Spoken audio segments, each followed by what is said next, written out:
It is always now.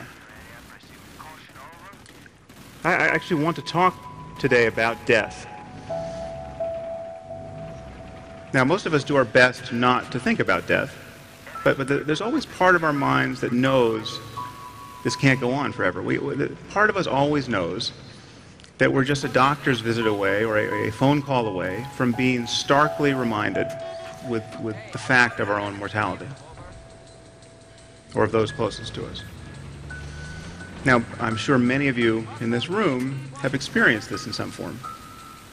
You must know how uncanny it is to suddenly be thrown out of the normal course of your life and just be given the full-time job of not dying or caring for someone who is.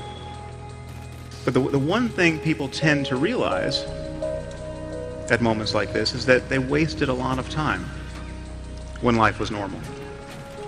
It's not just what they did with their time. It's not just that they spent too much time working or compulsively checking email. It's that they cared about the wrong things. They regret what they cared about. Their attention was bound up in petty concerns, year after year, when life was normal.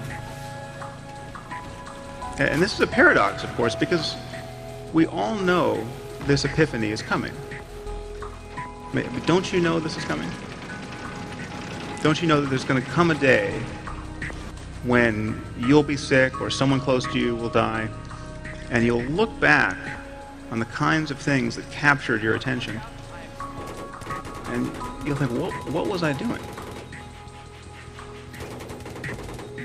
You know this, and yet if you're like most people, you'll spend most of your time in life tacitly presuming you'll live forever. I mean, it's like watching a bad movie for the 4th time, or bickering with your spouse. I mean, these things only make sense in light of eternity. I mean, there better be a heaven if we're going to waste our time like that. Okay, there are ways to really live in the present moment. Okay, what's the alternative? Okay, it is always now. However much you feel you may need to plan for the future, to anticipate it, to mitigate risks, the reality of your life is now.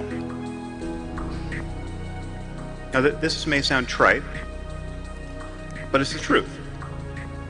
It's not quite true as a matter of physics. In fact, there is no now that encompasses the entire universe. You can't talk of an event being simultaneously occurring here and one at the same moment occurring in Andromeda. The truth is, now is not even well defined as a matter of neurology, because we know that inputs to the brain come at different moments, and that consciousness is built upon layers of inputs whose timings have to be different. Our conscious awareness of the present moment is, in some relevant sense, already a memory. But as a matter of conscious experience, the reality of your life is always now. And I think this is a liberating truth about the nature of the human mind. In fact, I think there's probably nothing more important to understand about your mind than that, if you want to be happy in this world. The past is a memory. It's a thought arising in the present. The future is merely anticipated. It is another thought arising now. Okay, what we truly have is this moment, and this, and this. And we spend most of our lives forgetting this truth, repudiating it, fleeing it, overlooking it. And the horror is that we succeed.